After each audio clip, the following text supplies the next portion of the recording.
ضروری ہے وحدت ضروری ہے، رہبر کا ہے اعلان کہ وحدت ضروری ہے، ہر دور میں اسلام کی نصرت ضروری ہے، وحدت ضروری ہے، وحدت ضروری ہے۔ السلام علیکم ورحمۃ اللہ وبرکاتہ۔ اعوذ باللہ من الشیطان الرجیم، بسم اللہ الرحمن الرحیم۔ الحمد للہ والصلاة والسلام علی رسول اللہ وآلہ آل اللہ، واللعنۃ الدائمۃ علی اعدائہم اعداء اللہ من یوم عداوتہم الی یوم لقاء اللہ۔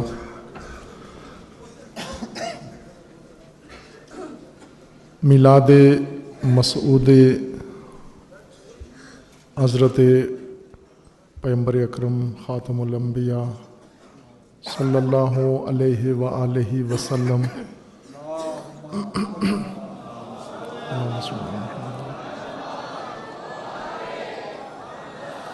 اور فرزند برومند نبی خاتم حضرت امام جعفر صادق علیہ الصلاۃ والسلام،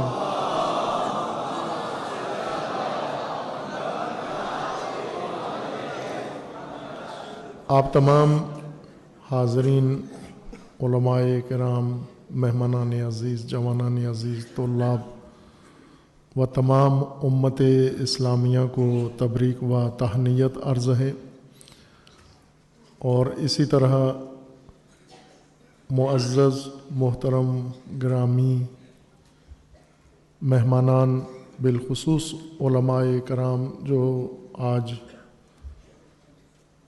اس کانفرنس کے اندر شریک ہوئے ہیں اور اپنے نورانی وجود سے اس کانفرنس کو اور اس جامعہ کو منور فرمایا ہے، اور ان میں سے بعض نے اپنے بیانات عالیہ سے ہم سب کو مستفیض فرمایا و مستفید فرمایا ہے، اور اپنی عقیدت، ایمان، جذبہ اخوت اور محبت و الفت کہ یہاں پر جو شمع جلائی ہیں، چراغ روشن کیے ہیں ہمارے دلوں کے اندر، سب کو جامعہ عروۃ الوثقیٰ میں تشریف فرمائی پر خوش آمدید کہتے ہیں، اور آپ تمام عزیزان جو دور و نزدیک سے، مختلف شہروں سے اور قصبوں سے، پاکستان بھر سے، کراچی سے لے کر پارا چنار تک، بلوچستان، کراچی، سندھ، پنجاب، خیبر پختونخوا اور شمالی علاقہ جات، ہر جگہ سے علماء بھی اور دیگر عزیزان تشریف فرما ہیں، سب کو جو حقیقتاً جامعہ کے اندر تشریف فرما ہیں لیکن مہمان ہیں، رسول اللہ صلی اللہ علیہ وآلہ وسلم کے، امت رسول ہیں، اور اس کانفرنس وحدت میں اور حرمت رسالت و تحفظ حرمت رسالت میں شریک ہوئے ہیں، اور صبح سے جذبے کے ساتھ، محبت کے ساتھ یہاں تشریف فرما ہیں اور استفادہ کیا ہے۔ جس طرح سے بعض ہمارے مہمانان گرامی نے آپ کے اس حوصلے کو تحسین کیا ہے کہ یہ تیسری نشست شیڈول میں نہیں تھی، 5 بجے کانفرنس کے اختتام کا وقت پہلے سے اناؤنس کیا ہوا تھا، لکھا گیا تھا، لیکن مہمانوں کے ہی تقاضے پر اور بعض مہمانان، جیسا کہ آپ نے خود سن بھی لیا، مفتی صاحب نے بھی بیان فرمایا کہ یہ فیصلہ اچھا ہی ہوا، اور آپ مومنین کی تائید سے ہم نے بہت خوبصورت بیانات سنے بعد از مغربین بھی عزیزوں کے، اور بہت دقیق نکات کے اوپر روشنی ڈالی۔ الحمدللہ، اللہ تعالیٰ کا شکر ہے، حمد ہے اس عظیم توفیق و نعمت پر جو اس سرزمین پاکستان میں ہم سب کے شامل حال ہوئی ہے۔ یہ لطف الہی ہے اور رحمت للعالمین کا صدقہ ہے کہ آج اتنے نفوس اور اتنی طیب و طاہر مومنین پاکیزہ احساسات رکھنے والے اور جذبات رکھنے والے اور محبتوں سے بھرے ہوئے دل جمع ہوئے ہیں دور و نزدیک سے۔ قرآن کریم میں اللہ تعالیٰ کا فرمان ہے رسول اللہ صلی اللہ علیہ وآلہ وسلم کو خطاب کر کے کہ اے رسول، اگر آپ ان کے دلوں کو قریب کرنا چاہتے تو ناممکن تھا آپ کے لیے، لیکن یہ اللہ کا لطف ہے اور نعمت خدا ہے جس نے ان دلوں کو آپس میں قریب کر دیا ہے، ورنہ نہ مال و دولت ان کو اکٹھا کر سکتی ہے، نہ قوم و قبیلہ ان کو اکٹھا کر سکتا تھا، اور نہ ہی دنیا کا کوئی اور عامل انہیں آپس میں جوڑ سکتا تھا۔ یہ فقط لطف الہی ہے، جس طرح اللہ تعالیٰ نے فرمایا ہے کہ فَأَصْبَحْتُمْ بِنِعْمَتِهِ إِخْوَانًا، تم اعداء تھے، کنتم اعداء، تم دشمن تھے، لیکن نعمت خدا سے تم آج بھائی بن گئے ہو، اور وہ نعمت رحمت للعالمین کا وجود مبارک ہے۔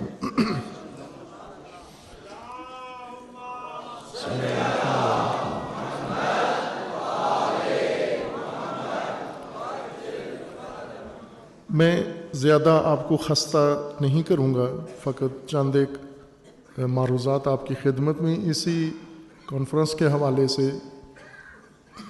اس سے پہلے 12 ربیع الاول کو ایک بہت ہی خوبصورت جلوس میلاد کا 12 ربیع الاول کو ہمارے عزیزوں نے، طلاب نے اور باقی جوانوں نے مل کر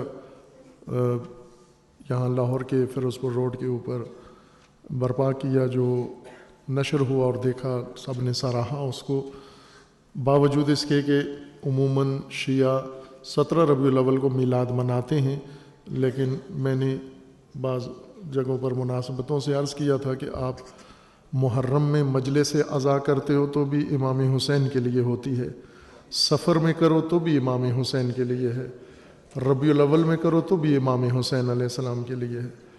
تو جب مجلس عزا کسی بھی موسم میں، کسی بھی دن، کسی بھی مہینے کر لی جائے تو وہ مجلس حسین ہی شمار ہوتی ہے، تو اسی طرح مجلس رسول جب بھی کر لی جائے مجلس رسول ہی ہوتی ہے۔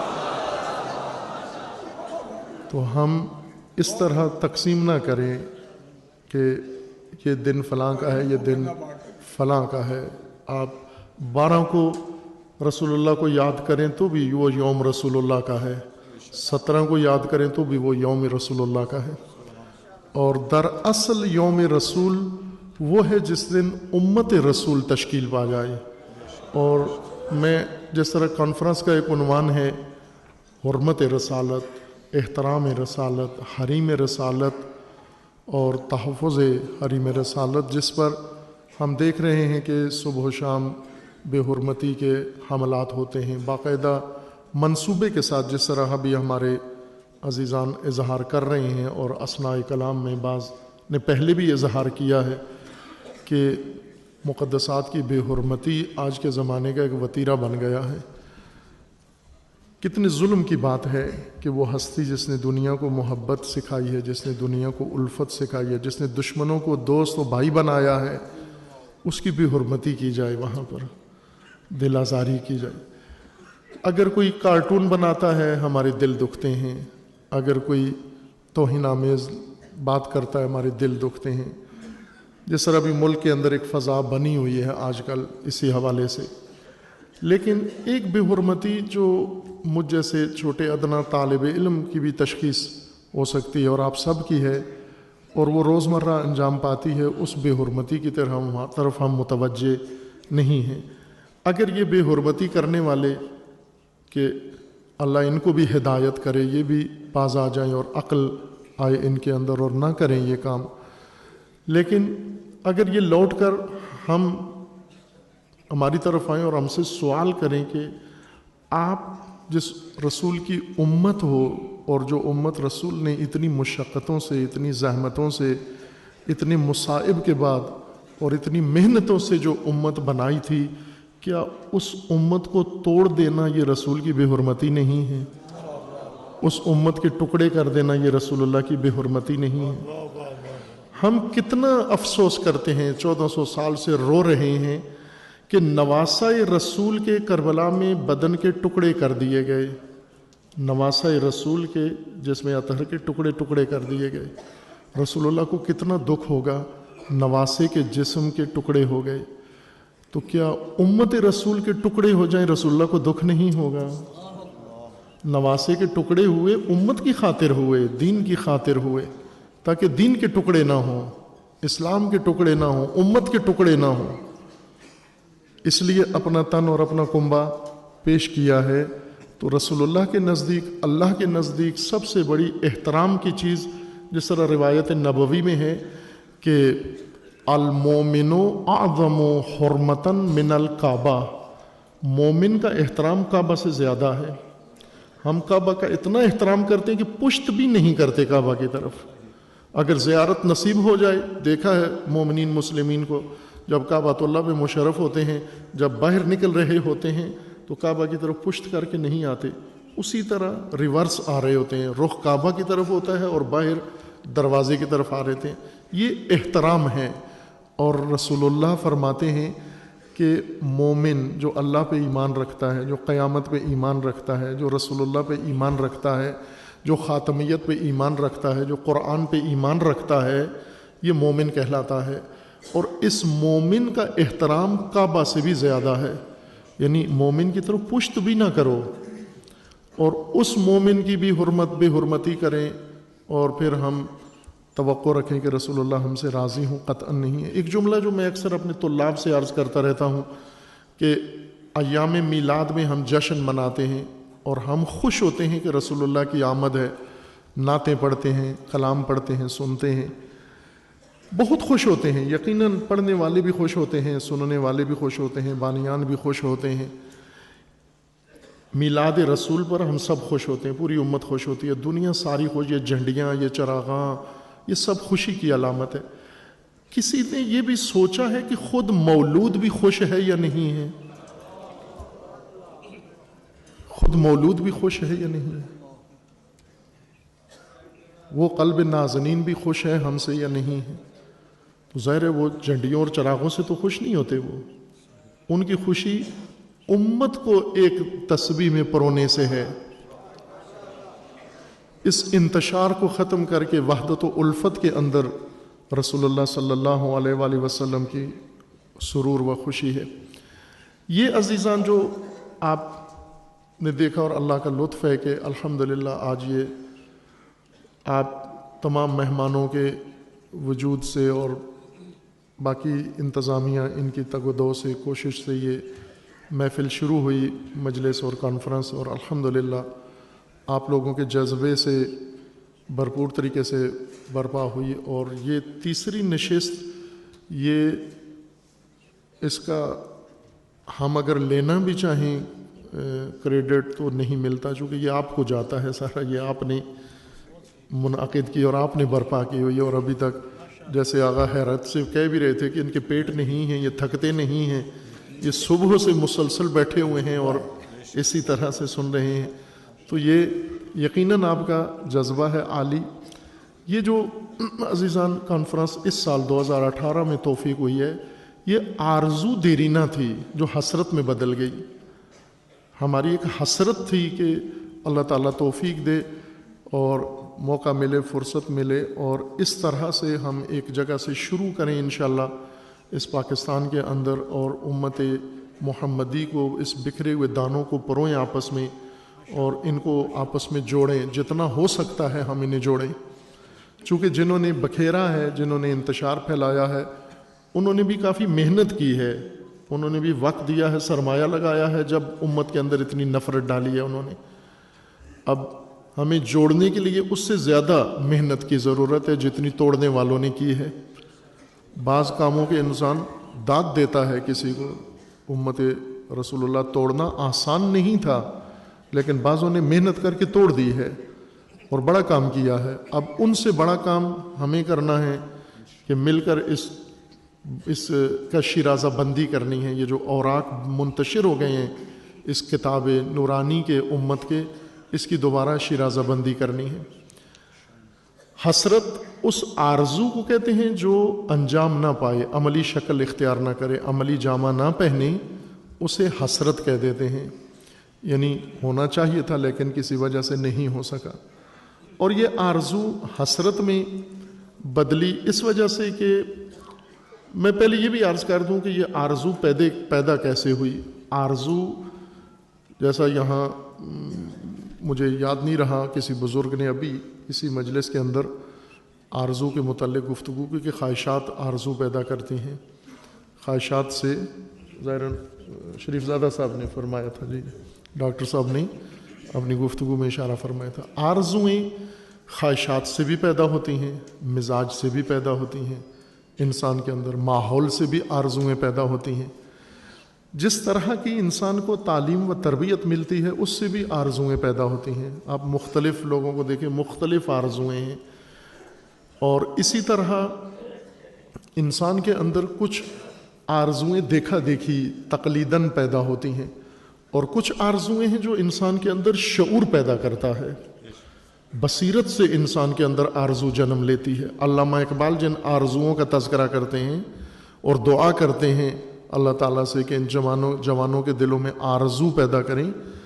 آرزو مقصد سے پیدا ہوتی ہے، ایک قسم آرزو کی ہدف سے پیدا ہوتی ہے. جب انسان کا ایک ہدف ہو، مقصد ہو، اور انسان اس مقصد سے دور ہو تو اس کے حصول کی آرزو پیدا ہوتی ہے. یہ آرزو اگر رہے، آرزو ہی رہے تو انسان ایک دن اس مقصد تک پہنچ جاتا ہے. آرزویں پہنچا دیتی ہیں، لیکن یہ آرزویں کبھی ناکام ہو کے حسرت بن جاتی ہیں.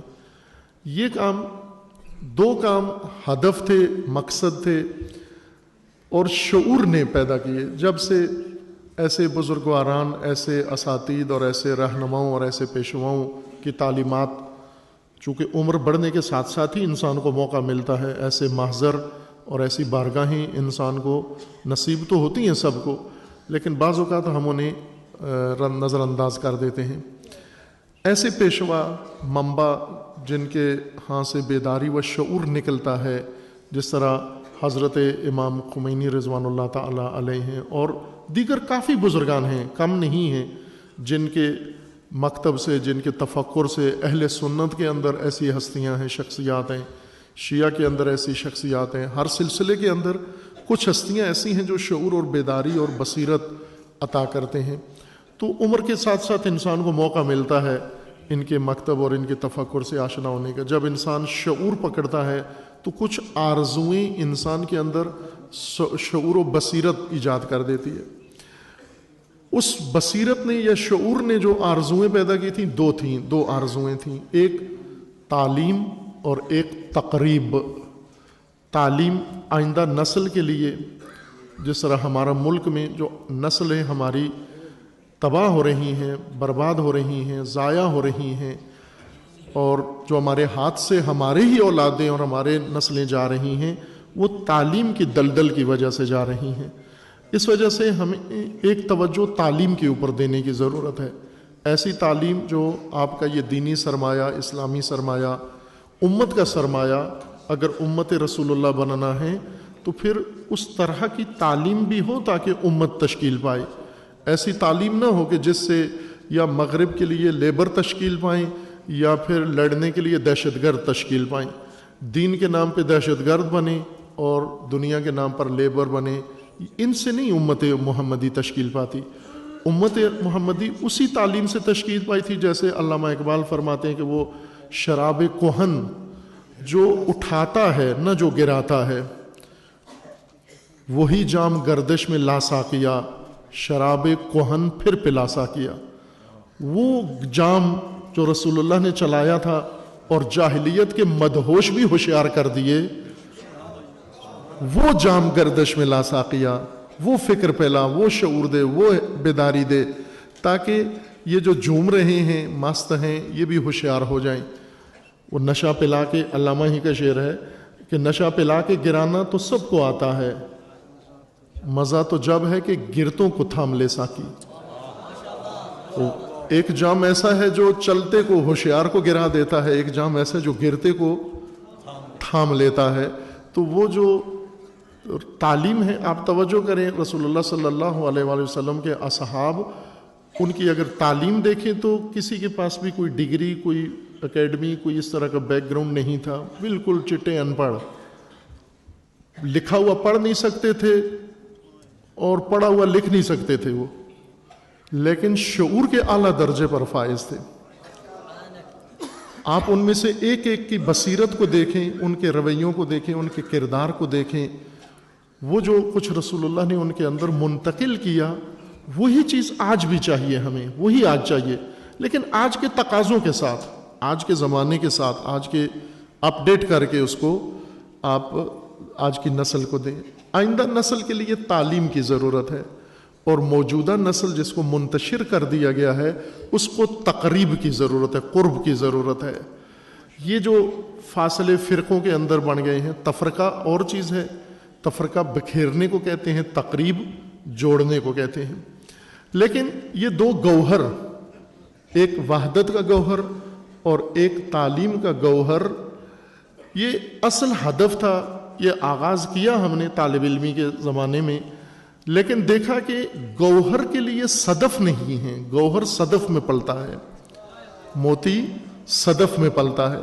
یہ بیچ میں چند عرصہ ملا رومی فرماتے ہیں کہ مدتی ان مثنوی تاخیر شد۔ مثنوی لکھتے تھے ملا رومی مولانا، تو لکھتے لکھتے بیچ میں چند سال کا وقفہ آ گیا، چھوڑ دی لکھنا، تو بعد میں دوبارہ شروع کی۔ دفتر دوم زیرن جب لکھنا شروع کیا تو دوبارہ تو فرمانے لگے کہ یہ تاخیر کیوں ہوئی، مدتی ان مثنوی تاخیر شد، وقت می باید تا خون شیر شد۔ خون مادہ کے اندر، مثلا بھیڑ بکری بھی ہو یا انسان بھی، خون دودھ جو بنتا ہے مادہ حیوان کے اندر خون سے بنتا ہے۔ اس خون کو دودھ بننے کے لیے وقت کی ضرورت ہوتی ہے۔ خوراک کو خون بننا ہے اور خون کو دودھ بننا ہے، پھر یہ دودھ دوسروں نے ان کے اندر جانا ہے، یہ خوراک بننی اور اس نے ان کی پرورش کرنی ہے۔ تو کہا کہ کیا ہوا، یہ بیچ میں مثنوی رک کیوں گئی؟ تو مولا رومی فرماتے ہیں کہ خون تو تھا، اس خون کو دودھ بننے میں ٹائم چاہیے تھا، اس لیے کچھ مدت کے لیے یہ مثنوی رک گئی بیچ میں۔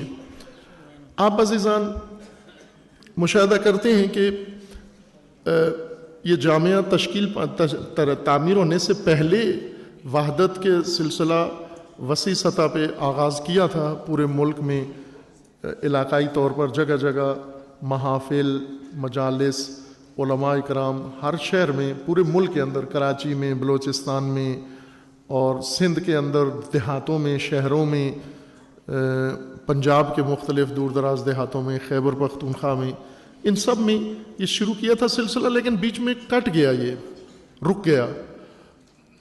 اور جب یہ جامعہ بنا تو 4-5 سال تو جاری رکھا ہم نے یہ وحدت کا سلسلہ، لیکن بیچ میں پھر اس میں تھوڑی کمی آ گئی، ایک ہی مجلس کے اندر منحصر ہو گیا جو یہیں پر جامعہ کے اندر ہوتی تھی بعض بزرگان کی شرکت سے۔ اس کی وجہ یہ تھی کہ یہ گوہر صدف کے بغیر نہیں ہو سکتے۔ یہ جو ہم پروگرام کرتے تھے تو مختلف جگہوں پر، مثلا کسی جگہ مسجد کا تقاضا کرتے تھے، جی آپ فلاں شہر میں اجازت دیں اس مسجد میں ہم تقریب بین مذاہب اور تقریب مسلمین و وحدت مسلمین کے لیے ایک پروگرام کرنا چاہتے ہیں، تو وہ مسجد والے اجازت نہیں دیتے تھے۔ شیعہ سے بھی تقاضا کیا، نہیں دیتے تھے، غیر شیعہ مساجد سے بھی تقاضا کیا، نہیں دیتے تھے۔ ہمیں کوئی سکول لینا پڑتا تھا، کبھی کوئی کمیونٹی ہال لینا پڑتا تھا، کبھی کسی روڈ کے اوپر بند کر کے روڈ، اس میں جائز ناجائز تجاوز کر کے روک لیتے تھے، روڈ پہ پروگرام کر لیتے تھے۔ تو وہ یہ جامعہ جب بننا شروع ہوا تو میں بہت کم وقت یہاں دیتا تھا، اس کے کچھ مسائل پیدا ہوتے تھے، جس وجہ سے یہ سوچا کہ پہلے یہ صدف بن جائے تو پھر انشاءاللہ اس کے اندر جلدی گوہر تشکیل پا جائے گا۔ اور آج الحمدللہ آپ دیکھ رہے ہیں کہ اس صدف کے اندر یہ گوہر کتنا جچ رہا ہے ابھی الحمدللہ۔ تو یہ صدف بنا ہے، یہ ہدف نہیں تھا۔ یہ جامعہ عروۃ الوثقی یہ صدف ہے، ہدف نہیں ہے۔ یہ ہدف، اس کے اندر وہ تشکیل پانے والا گوہر ہے، اور وہ گوہر یہ ہے، ایک تعلیم نسل آئندہ کی اور ایک تقریب نسل حاضر کی، موجودہ نسل کی قربتیں آپس میں بڑھ جائیں۔ ان کے لیے ظاہر ہے کوششیں کی ہم نے، جیسا عرض کیا کہ بزرگوں کے مکتب سے کچھ شعور ملا تو یہ آغاز کیا۔ ان بزرگوں نے یہ فرمایا کہ پہلے وحدت مسلمین اور وحدت دینی کا ایک منشور تدوین کیا جائے، تو جس طرح سے توقع ہوتی ہے علماء کرام بزرگان کریں گے یہ کام، ایک عرصے تک چند ماہ تک ہم نے انتظار کیا کہ منشور تدوین ہوگا۔ تو ظاہر ہے علماء مصروف زیادہ ہوتے ہیں، واقعاً مصروفیات ہوتی ہیں، جن کے مدارس ہیں، جن کے پاس اور ذمہ داریاں ہیں، تو بعض کام پھر طلاب، ویسے طلاب جسور ہوتے ہیں زیادہ، تو طلاب جلدی ہمت کر کے کہتے ہیں ہم کر دیتے ہیں۔ تو ہم نے ایک طالب علمانہ کاوش کی اور ایک منشور وحدت تدوین کیا، جو وحدت کا پہلا وہ کتابچہ لکھا، پھر اس کے بعد اس منشور کے مطابق، وہ ابھی میرے پاس موجود ہے، پڑھوں گا نہیں، لمبا ہے تھوڑا، وحدت کے عنوان سے، اس کے مطابق عمل شروع کیا، لیکن پھر یہ بیچ میں رکاوٹ آ گئی۔ یہی عرض کیا تھا کہ صدف بن جائے تو پھر انشاءاللہ گوہر تشکیل پائے گا۔ تو اب الحمدللہ کسی حد تک، ابھی بھی تکمیل نہیں ہوا یہ جامعہ، لیکن کسی حد تک اتنا ہو گیا ہے کہ اب الحمدللہ اس کے اندر تعلیم کی طرف بھی کم میری توجہ رہی ہے، اور تقریب کی طرف بھی توجہ تھوڑی بیچ میں چند سال کم ہو گئی تھی۔ اگر اللہ کی رضا نہیں تھی تو ہم مغفرت طلب کرتے ہیں اللہ تعالیٰ سے کہ معاف فرمائے اس کوتاہی پر جو چند سال بیچ میں ان دونوں میں ہوئی، تعلیم میں بھی اور تعمیر میں لگا رہا اور تعمیر کے کاموں میں زیادہ توجہ کی۔ لیکن اس سال اللہ تعالیٰ نے توفیق دی، اور وہ دیرینہ جو آرزو تھی، حسرت بن گئی تھی، وہ حسرت آج عملی جامہ اس نے پہن لیا ہے۔ اور الحمدللہ اس کے اگرچہ سب نے ذکر کیا بندہ ناچیز کا، اس ادنا طالب علم کا، میں ایک شعر ہے حافظ کا، اس سے شاید حق ادا ہو جائے، عرض کروں فارسی کا ہے کہ بے ستون را عشق کند شہرتش فرہاد برد۔ بے ستون، وہ شیرین فرہاد کا قصہ ہے کہ فرہاد ایک مرد ہے، وہ بادشاہ کی بیٹی سے شادی کرنا چاہتا ہے اور اسے محبت کرتا ہے، اور جا کر اس نے جب تقاضا کیا تو بادشاہ نے شرط رکھی کہ تو یہ پہاڑ، سنگلاخ پہاڑ ہے، اس سے دودھ کی نہر کھود کے لے آ، تو جس دن نہر یہاں دودھ کی پہنچے گی اس دن تجھے تیری شادی ہو جائے گی۔ اس پہاڑ کا نام ہے بیستون۔ بیستون ابھی کرمانشاہ میں، ایران کا علاقہ ہے، ایران اور عراق کے بارڈر پر ہے وہ شہر، وہاں ابھی بھی وہ پہاڑ وہاں موجود ہے، اور اس شہر کا نام بھی قصر شیرین ہے، بارڈر ہے، وہاں سے عموماً زائرین جاتے ہیں، ابھی بھی اس کے یادگاریں ہیں۔ اس کہانی کے تناظر میں یہ حافظ شیرازی کا شعر ہے کہ بیستون را عشق کند۔ فرہاد نے پہاڑ جب کھودنا شروع کیا، تیشہ لے کے شروع ہو گیا پہاڑ کھودنا، اور تھوڑا سا کھود بھی لیا تھا اس نے۔ بعد میں اس کو جب پتہ چلا کہ وہ شیرین کی تو شادی ہو گئی ہے کسی اور کے ساتھ، تو اس نے وہی تیشہ جس سے پہاڑ کھود رہا تھا اپنے سر میں مارا، تو وہیں پہ مر گیا، ختم ہو گیا وہ۔ اور اس سے مرزا غالب کے شعر کا مضمون بن گیا کہ تیشے بغیر مر نہ سکا کوہکن اسد، کہ کوہکن پہاڑ کھودنے والا فرہاد جب مرنا بھی چاہا تو تیشے کی اس کو ضرورت پڑی، سرگشتہ خمار رسوم و قیود تھا، اتنا پابند تھا رسومات کا کہ مر بھی نہیں سکا تیشے بغیر، تیشہ اس کو چاہیے تھا مرنے کے لیے۔ یہ اس کہانی کی یہ تلوی ہے، اور اس تناظر میں اس کہانی میں لکھے گئے شعر ہے۔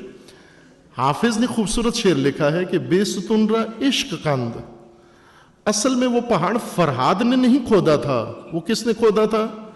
عشق نے کھودا تھا۔ وہ بے ستون را عشق کند شہرتش فرہاد برد، لیکن شہرت فرہاد کی ہو گئی۔ ناز گل بلبل کشید بوئے گل را باد برد، پھول کے ناز بلبل نے اٹھائے ہیں اور خوشبو ہوا لے گئی، اڑ گئی۔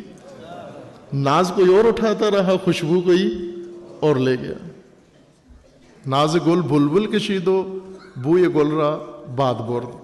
وہ مجھے اکثر ایسے موقعوں پہ ذہن میں آ جاتا ہے کہ یہ جتنی آپ دیکھ رہے ہیں رونق، یہ سب در حقیقت وہ بے ستون را عشق کند، یہ ان عزیزوں کا کام ہے جنہوں نے دن رات کیا ہے، جتنا سٹاف ہے ہمارا، جتنے معلمین ہیں، جس طرح شریف زادہ صاحب کا ہی میرے خیال میں جملہ تھا کہ پچھلے سال میں نے آیا تھا تو صرف ایک تن میں یہ روح دیکھی تھی، لیکن اس دفعہ دیکھا تو ساری ٹیم کے اندر، آپ ہی نے فرمایا۔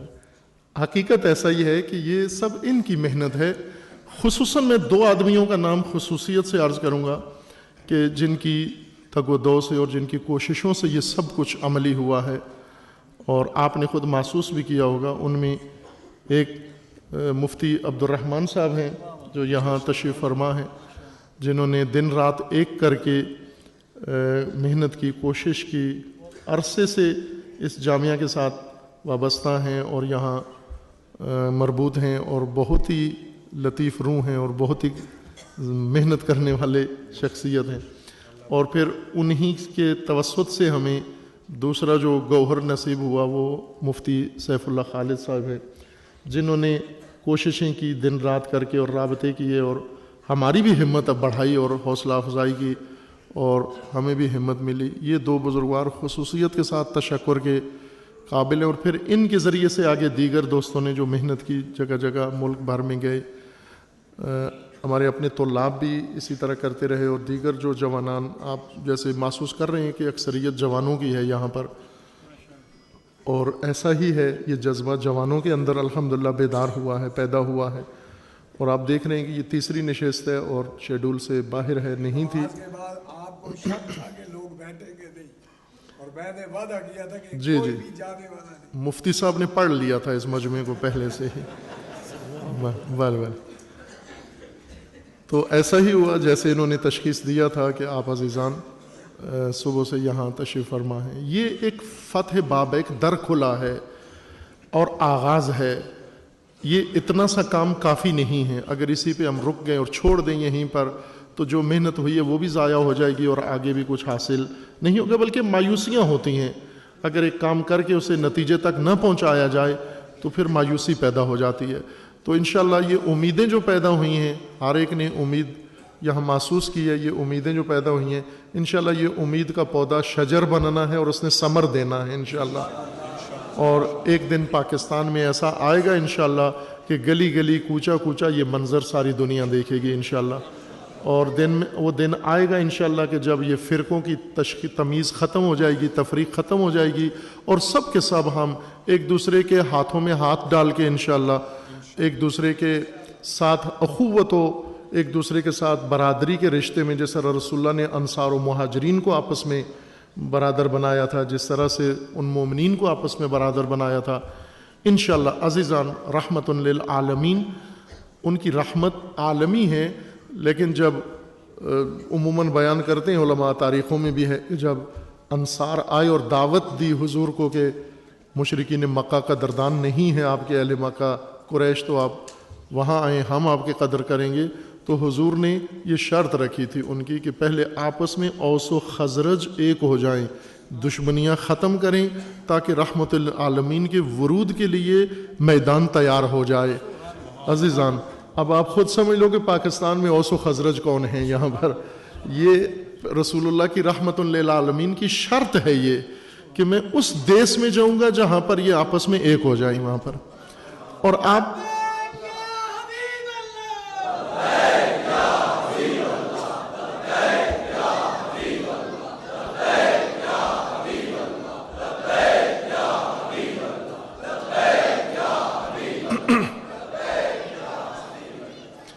ایک چونکہ آخر ہے، اختتامی مجلس ہے، تو تھوڑا سا چونکہ دن بھر سے تھوڑا سا آقا نے چھیڑ دیا تھا ہمارے مجمع کو امریکہ کے حوالے سے، تو ان کو روکنا پڑا، کہ خود انہوں نے بھی مشکل سے روکا۔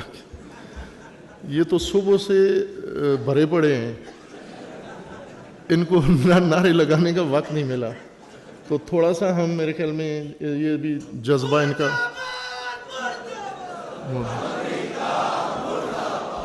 اس کا ڈیٹونیٹر لوز ہے اس کا۔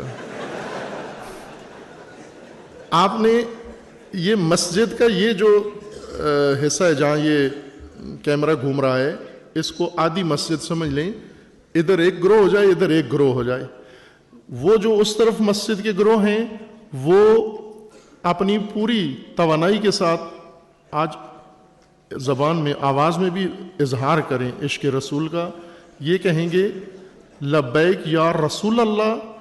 یہ مسجد کے ادھر والے جواب دیں گے لبیک یا حبیب اللہ. شروع کریں اب.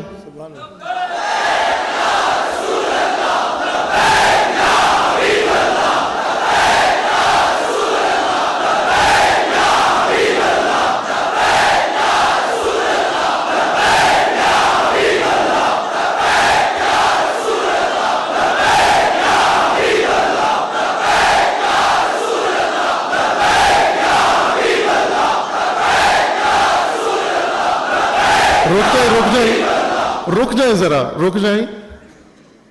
چند دن پہلے طلاب کو ایک طریقہ بتایا تھا کہ آپ ویسے تو کافی دن میں یا زندگی میں کئی دفعہ آپ کو گلا پھاڑ کے بولنے کا موقع ملتا ہے نا. جب غصہ آ جاتا ہے, جب ناراض ہو جاتے ہو, جب ضد میں آ جاتے ہو, جب کسی کے اوپر دھونس جمانی ہوتی ہے تو گلا پھاڑتے ہو ایسے بھیجا, کبھی بھائی کے اوپر, کبھی کسی عورت کے اوپر, کبھی کسی کے. اگر گلا پھاڑ کے ہی بولنے نا, یہ وقت ہے گلا پھاڑ کے بولنے کا. اس طرح شرم سے نہیں بولو, مردانہ آواز نکلے, مردانہ. مرد ہے نا سارے انشاءاللہ, وہ مردانہ آواز آئے. شروع کریں لبیک یا رسول اللہ.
احسن جزاک اللہ.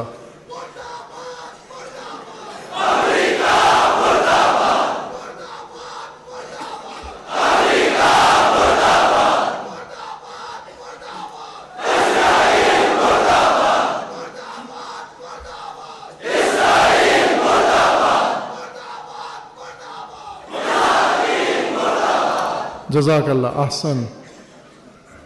انہوں نے ابھی کھانا نہیں کھایا ہوا تھا,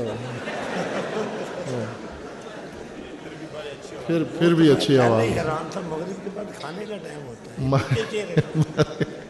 ہے. الحمدللہ ان ہمارے سارے عزیزوں کی کوششوں سے, اللہ تعالیٰ کے لطف عظیم سے, اور خصوصاً یہ جو شخصیات, یہ مہمانان جو آئے ہیں, ان کے لیے یہ ادارہ ناشناختہ تھا. جیسے اکثر نے اظہار کیا ہے, ہم نے پہلی دفعہ سنا ہے اور آئے, اور عموماً جھجک ہوتی ہے.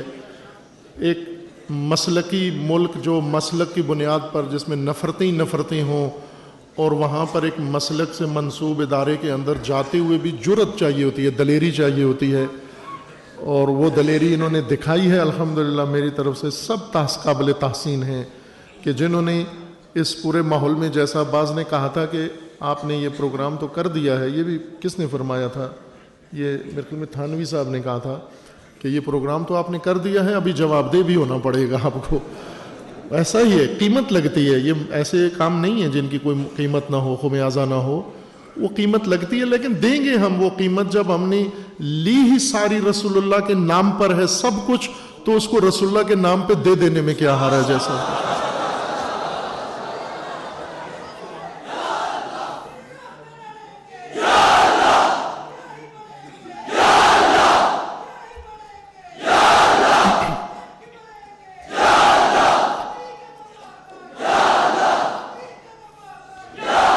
کافی ہے کافی ہے. وہ لبیک اسی لیے کروایا تھا کہ جذبہ آپ کا ٹھنڈا ہو جائے تھوڑا سا. عزیزان، یہ قابل تحسین ہیں یہ ساری شخصیات. کراچی سے اس وقت پڑوس سے کوئی پڑوس میں نہیں جاتا حال پوچھنے کے لیے. خود غرضی، خود خواہی اور نفسا نفسی کا زمانہ ہے. اخلاقی پستیاں ہیں اور دوریاں ہیں، ایک دوسرے سے بے رغبتیں ہیں. لیکن ہم دیکھ رہے ہیں کہ دور دراز سے آپ سرحد سے اور خیبر پختونخوا سے، ایجنسیز سے اور کراچی سے، مختلف علاقوں سے علماء کرام ظاہر فارغ تو نہیں ہیں، سب کے اپنے ادارے ہیں، سب کی ذمہ داریاں ہیں، سب اپنے اپنے بہت سارے سلسلے رکھتے ہیں، اور ان سب کو چھوڑ کر اس دعوت پر یہاں آئے ہیں. تو یہ معمولی بات نہیں ہے، یہ قابل قدر جذبہ ہے. اور انشاءاللہ یہ دونوں جذبے جو میزبانوں کے اندر تھے اور جو مہمانوں کے اندر ہے، انشاءاللہ یہ دونوں ملیں گے انشاءاللہ. اور یہ کام جو آغاز ہوا ہے اس کو اب تھمنا نہیں ہے، اس کو آگے بڑھنا ہے انشاءاللہ، اور اس کو اپنے اس نتیجے تک پہنچانا ہے، اس آرزو کو جامع تکمیل پہنچانا ہے انشاءاللہ، کہ رحمت للعالمین کے سائے اور رحمت کے لیے پاکستان کو آمادہ کرنا ہے انشاءاللہ. اور جس دن ہم آمادہ ہو گئے، رحمت للعالمین کے سائے میں کوئی دریغ نہیں ہے، ادھر بخل و کنجوسی نہیں ہے، ہماری طرف سے کوتاہی ہے. ہم نے انشاءاللہ اپنی شرط پوری کر دی، اپنا عہد وفا کر دیا، تو انشاءاللہ پاکستان عزت مند ہوگا، آبرو مند ہوگا، ملت پاکستان آبرو مند ہوگی. اس وقت جو زبان پاکستان کے بارے میں استعمال کی جا رہی ہے، جو ٹرمپ کر رہا ہے، دوسرے کر رہے ہیں، بہت افسوسناک ہے. یہ ملت پاکستان کے شایان شان نہیں ہے. اور اس پر ہمارے جو حکمران صاحبان ہیں یہ تو مجبوریوں میں ہوتے ہیں. ڈپلومیٹ کبھی بھی اس طرح سے قدم نہیں اٹھا سکتے جس طرح سے ملتیں قدم اٹھاتی ہیں، قومیں قدم اٹھاتی ہیں. امام خمینی رضوان اللہ تعالیٰ کا دیا ہوا فرمان ہے کہ حکومتیں مجبور ہوتی ہیں ہمیشہ. عالمی قوانین، تعلقات، ڈپلومیسی اور فلاں فلاں، ان سب میں حکومتیں مجبور ہوتی ہیں. ملتیں آزاد ہوتی ہیں، قومیں آزاد ہوتی ہیں. لیکن پاکستان میں حکومت سے زیادہ ملت مجبور بنی ہوئی ہے.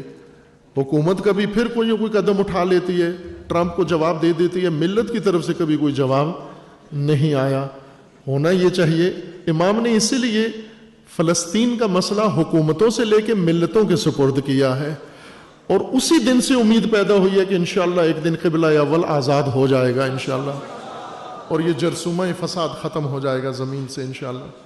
اسی طرح عزیزان، وہ ملتوں کی غیرت اور ملتوں کا جو احساس ہے وہ اصل ذریعہ ہوتا ہے. حکومتیں بھی اگر قوموں کا اور ملتوں کا سہارا لیں تو بڑا سرمایہ ملت کا سرمایہ ہوتا ہے، باقی دنیا کا سہارا اتنا بڑا سرمایہ نہیں ہوتا. حکومتیں ملت کا سہارا لیں اور ملت رسول اللہ کا سہارا لے، اور ملت قرآن کا سہارا لے، اور سب سے بڑھ کر ملت اللہ کا سہارا لے. وہ ذات قادر متعال جس نے فرمایا ہے کہ اگر تم میرے اوپر توکل کرو تمہیں کوئی شکست نہیں دے سکتا دنیا میں. ہم اس ننگ و رسوائی سے باہر آ سکتے ہیں جو اس وقت مضحکہ بنا ہوا ہے. اور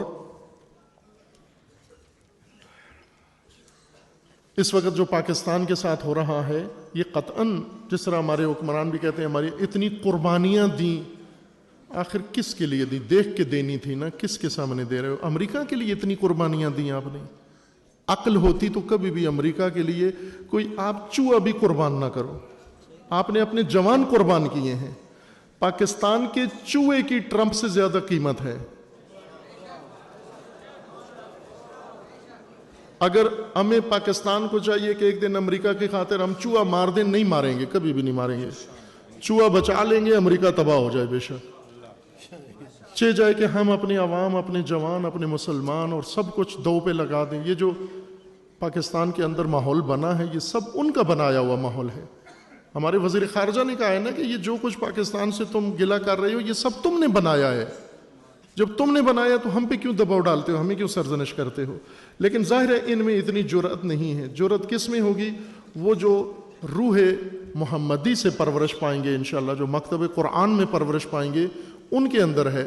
آپ دیکھیں جن ملتوں کے اندر یہ جذبہ پیدا ہوا ہے، آج امریکہ ایران کا ناطقہ بند کیا ہوا ہے امریکہ نے. صرف آکسیجن آزاد ہے، باقی کوئی چیز آزاد نہیں ہے، چونکہ آکسیجن امریکہ کے قبضے میں نہیں ہے. باقی ہر چیز پہ پابندی ہے، جکڑا ہوا ہے. تجارت نہیں ہوتی، کوئی جہاز نہیں آتا، کوئی کشتی نہیں آتی، کوئی ایگریمنٹ نہیں ہوتا، کوئی کمپنی نہیں آتی، کچھ بھی نہیں. مکمل طور پر اس نے اقتصادی بائیکاٹ کیا ہوا. اور اس کے بعد بھی آئے دن آپ وہاں کی ملت کے اور رہبروں کی باتیں سنیں امریکہ کے بارے میں، ان میں ذرا برابر لچک پیدا نہیں ہوتی. پہلے سے زیادہ سخت بیان دیتے ہیں اس کے خلاف. کیوں؟ کہ پیچھے ایک بیدار اور ہوشیار اور آگاہ ملت موجود ہے. یہ ملتیں ہیں جو اپنے ملکوں اور مملکتوں کا بھی سہارا بنتی ہیں، اور وہ شعور وحدت سے پیدا ہونا ہے. آج رسول اللہ کی بے حرمتی کرنا وہ اپنے لیے بہت آسان سمجھتے ہیں، قرآن کی بے حرمتی اپنے لیے آسان سمجھتے ہیں، سب کچھ اپنے لیے آسان اور ممکن سمجھتے ہیں. کیوں ممکن سمجھتے ہیں؟ اس لیے کہ انہیں پتہ ہے کہ جن کے یہ رسول ہیں وہ منتشر ہیں، جن کا یہ سرمایہ ہے وہ منتشر ہیں، لہٰذا وہ ہمیں بے حرمتی سے. کتنا ہالینڈ میں ایک نمائش رکھی گئی بے حرمتی کے کارٹونوں کی، وہ کینسل ہوئی تو ہم کتنا خوش ہوئے. اس کو کامیابی سمجھا ہم نے. ایک کانفرنس کینسل ہو جانا کامیابی نہیں ہے عزیزان. جرت کیسے ہوئی کہ وہ رسول اللہ کی بے حرمتی کا سوچیں، وہ خاکے بنائیں، وہ مطلب لکھیں، وہ آرٹیکل لکھیں. یہ جرت کیسے ہوتی ہے؟ یہ اس قوم کے بارے میں جرت ہوتی ہے جو منتشر ہو، جو ایک دوسرے کا گریبان پکڑے ہوئے ہو، جو ایک دوسرے کے خلاف نفرتیں پھیلا رہے ہوں. جس دن ہم ایک ہوئے اس دن دنیا چپ ہو جائے گی، خاموش ہو جائے گی. اس دن کسی کو بے حرمتی کی جرأت نہیں ہوگی. یہ سارا راز در حقیقت عزیزان اسی وحدت کے اندر موجود ہے، سارا راز. اس لیے اصرار ہے کہ یہ وحدت ہی سب کچھ گوہر دکھا سکتی ہے، جوہر دکھا سکتی ہے، اور یہ صدیوں کا جو محرومیت ہے ہماری یہ دور ہو سکتی ہے. انشاءاللہ یہ شروع ہوا ہے یہ کام. میں آخر میں پھر دوسری تیسری دفعہ تشکر کے ساتھ عرض کرتا ہوں جتنے بھی عزیزان جو آئے ہیں، ایک بڑی تعداد مہمانوں کی، عزیزوں کی جو اس پروگرام کے اندر روح کے ساتھ شامل ہیں، جسمن شامل نہیں ہو سکے. ان کے اپنے پہلے سے وعدے تھے، ٹائم دیا ہوا تھا، کہیں کوئی آپس میں پروگراموں میں کہیں جانا تھا، طے تھا پہلے سے ان کا. چونکہ ہم نے ذرا تاخیر سے دعوتیں دی ہیں تو ایک بڑی جمعیت نے اظہار کیا ہے کہ کاش وقت پر ہمیں پتہ ہوتا تو ہم پہلے والے عہد معاہدے اپنے نہ کرتے اور یہاں آتے. وہ بھی آپ کے ساتھ شریک ہیں. بہت بڑی جمعیت ہے، تمام مسالے کی اور علماء کی، اور بزرگان، بزرگ علماء، اکابرین سارے، وہ بھی دل و جان سے حاضر ہیں. انشاءاللہ اب جب دوبارہ انشاءاللہ اللہ نے توفیق دی اور یہاں یا کسی اور جگہ پر بھی انشاءاللہ امید ہے کہ وہ بھی سارے یہاں پر شریک ہوں گے. وہ سارے آپ کے ساتھ ہیں اور ہم ان کے ساتھ ہیں. میں یہ عرض کر رہا ہوں آخر میں کہ یہ ادارہ جامعہ عروۃ الوثقی، اس کے ملحقہ جامعہ ہیں خواتین کا ام الکتاب، اور یہ جو مسجد ہے بیت العتیق، کعبۃ اللہ کا نام ہے قرآن کریم میں بیت العتیق، تو وہی ہم نے انتخاب کیا قرآن کریم سے. بیت العتیق یعنی آزاد گھر جو کسی کی ملکیت نہیں ہے، نہ کسی فرد کی ملکیت ہے، نہ کسی سلسلے کی، نہ کسی مسلک کی ملکیت ہے. بیت العتیق ہے، آزاد گھر. آزاد گھر ہے یہ اسلام کا گھر ہے، یہ مسلمین کا گھر ہے، یہ تمام اہل قبلہ کا گھر ہے. اور یہ مدرسہ بھی اسی طرح یہ متعلق ہے، تمام امت کے ساتھ متعلق ہے. یہ جس طرح وراثت میں ملا نہیں ہے اس طرح وراثت میں جائے گا بھی نہیں.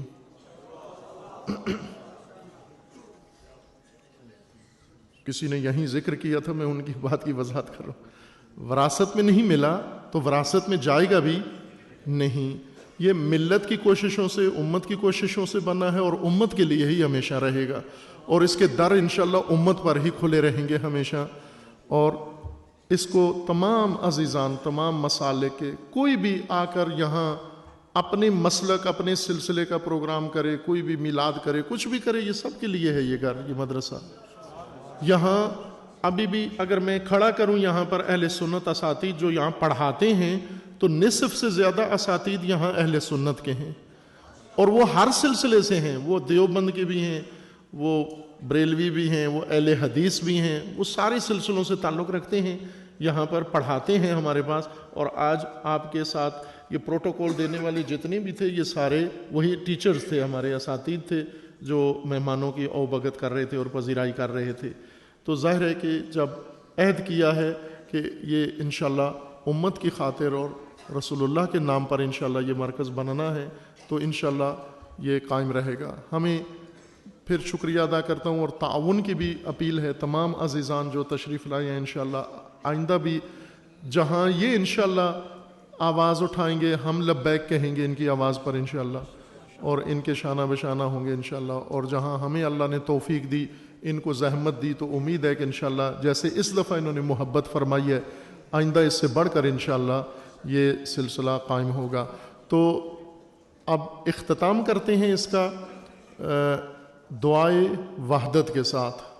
دعا کے لیے پہلے ہم عمومی دعا کر لیتے ہیں. دعا کے لیے میں تقاضا کروں گا کوئی بزرگوار دعا فرمائیں. آغا چونکہ میرے قریب بیٹھے ہوئے ہیں تو میں تقاضا کروں گا آغا سے کہ دعا فرمائیے. آپ سے جی میں آپ کی تقریر سننے کے لیے بیٹھا ہوں. بسم اللہ آپ دعا بسم اللہ بسم اللہ. آپ کہہ دیں.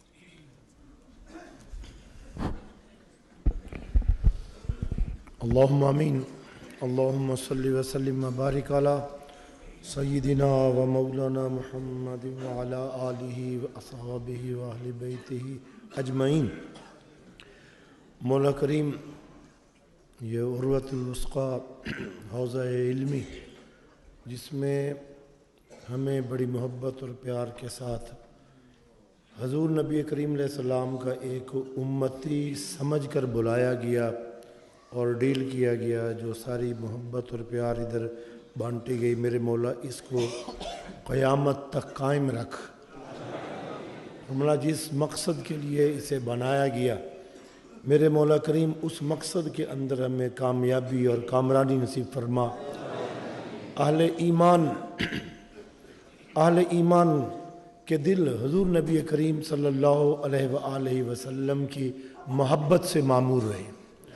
میرے مولا ان کی آل کی محبت سے، ان کے اصحاب کی محبت سے، حضور علیہ السلام کی اہل بیت اطہار کی محبت سے ہمارے دلوں کو معمور رکھ. میرے مولا نبی کریم علیہ السلام کی امت کے اولیاء کی محبت سے معمور رکھ. میرے مولا ہمارے دلوں میں اگر ہیبت ہو، ڈر ہو تو مولا تیرا ہو، امریکہ کا، برطانیہ کا، ان بدبختوں کا ڈر نہ ہو. مولا ہمارے دل جو ہے تیرے خوف سے لرزیں. مولا ہمارے دل تیرے خوف سے لرزیں.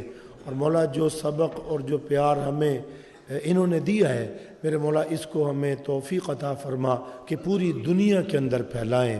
اور میرے مولا امت محمدی وحدت کے اندر آئے اور ایک تسبیح کے دانوں کی طرح اس محبت کے دھاگے میں پروئی جائے اور ہم کفار کے لیے میرے مولا ایک سیسا پلائی دیوار بن جائیں.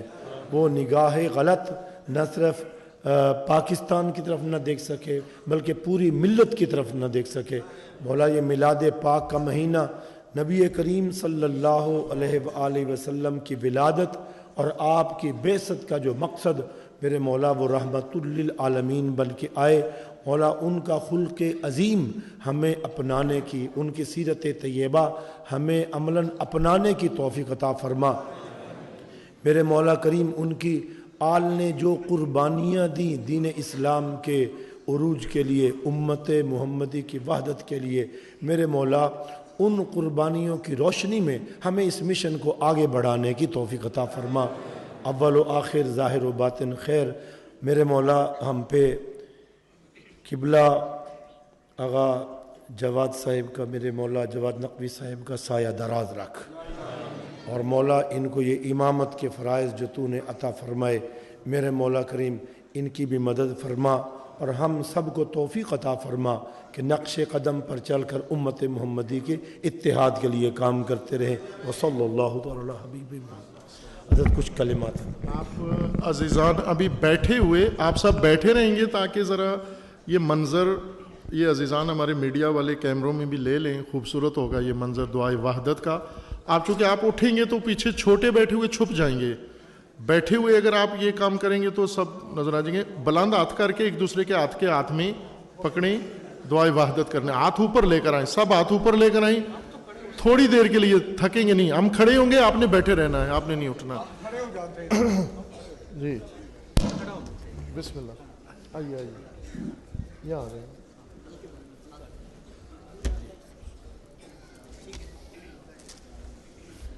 شروع کرو دعا بھائی. بس آغا مطاری مائک پہ دعا پڑھو. بسم اللہ الرحمن الرحیم. بسم اللہ. لا الہ الا اللہ. لا الہ الا اللہ. ولا نعبد الا ایاہ. مخلصین لہ الدین ولو کرہ المشرکون. لا الہ الا اللہ. ربنا ورب آبائنا الاولین. لا الہ الا اللہ. لا الہ الا اللہ. وحدہ وحدہ وحدہ انجز وعدہ ونصر عبدہ وعز جندہ وہزم الاحزاب وحدہ. فلہ الملک ولہ الحمد. فلہ الملک ولہ الحمد. یحیی ویمیت ویمیت ویحیی وہو حی لا یموت. بیدہ الخیر وہو علی کل شیء قدیر. بر محمد و اہل بیت محمد صلوات.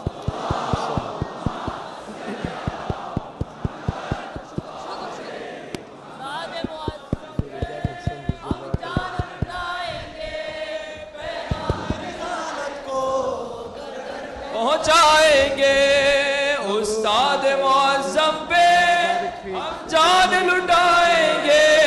پیغام رسالت کو گھر گھر پہنچائیں گے. استاد معظم پہ پیغام رسالت کو گھر گھر پہنچائیں گے. استاد معظم پہ ہم جان لٹائیں گے. پیغام رسالت کو گھر گھر پہنچائیں گے. استاد سب مل کے پڑھیں. ہم جان لٹائیں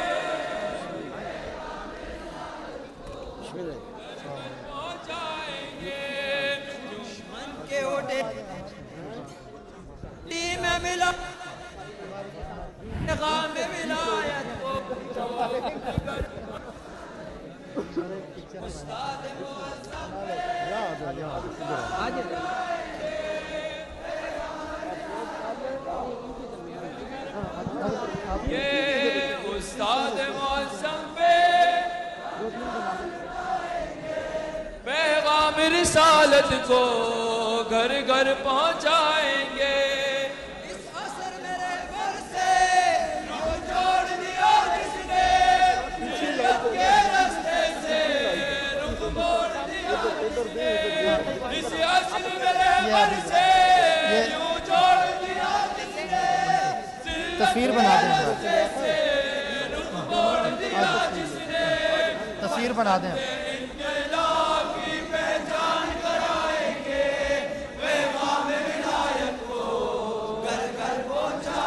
دوبارہ پڑھے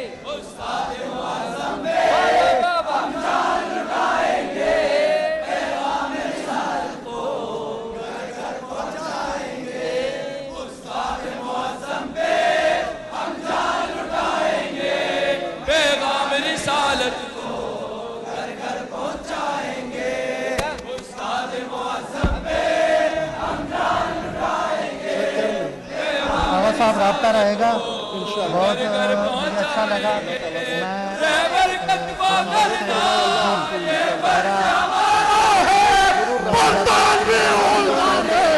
دین کو للکارا ہے رہبر کا دفاع کرنا یہ فرض ہمارا ہے برطانوی علماء نے دین کو للکارا ہے رہبر کا دفاع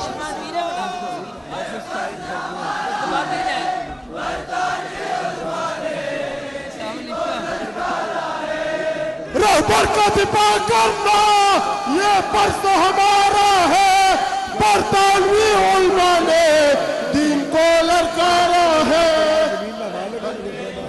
کو ہستی دکھلائیں گے پیغام دونوں ہاتھوں کو بلند کرتے ہیں دین معظم پہ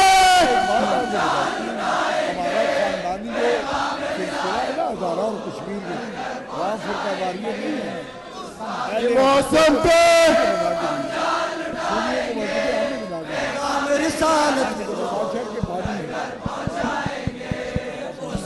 موسم پہ ہم جان لٹائیں گے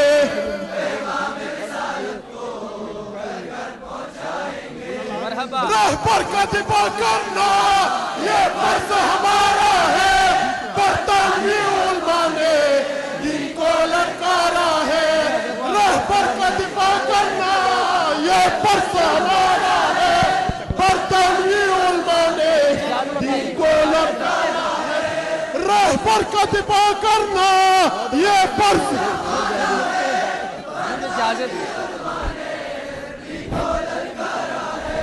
رہبر کے دشمن کو سوچی سے مٹائیں گے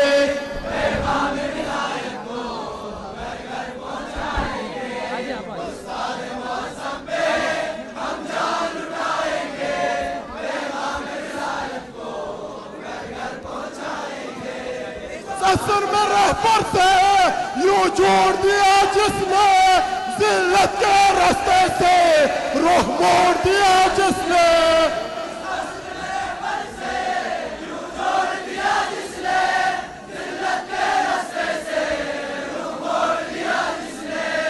اس عصر میں رہبر سے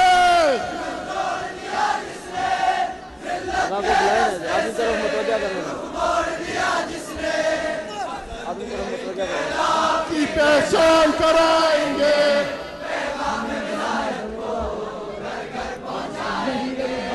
استاد معظم پہ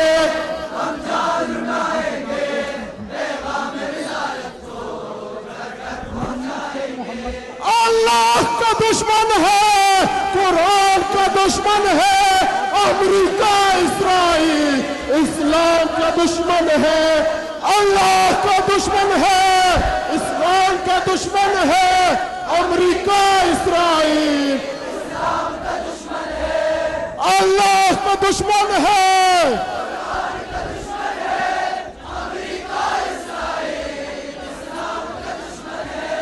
اللہ کا دشمن ہے قرآن کا دشمن ہے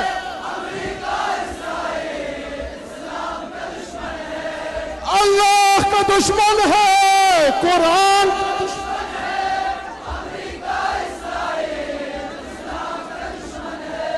دشمن کے اٹھے سر کو مٹی سے ملائیں گے پیغام ولایت کو گھر گھر پہنچائیں گے استاد معظم پہ ہم جان لٹائیں گے پیغام ولایت کو گھر گھر پہنچائیں گے ضروری ہے وحدت ضروری ہے، رہبر کا ہے اعلان کہ وحدت ضروری ہے، ہر دور میں اسلام کی نصرت ضروری ہے، وحدت ضروری ہے، وحدت ضروری ہے۔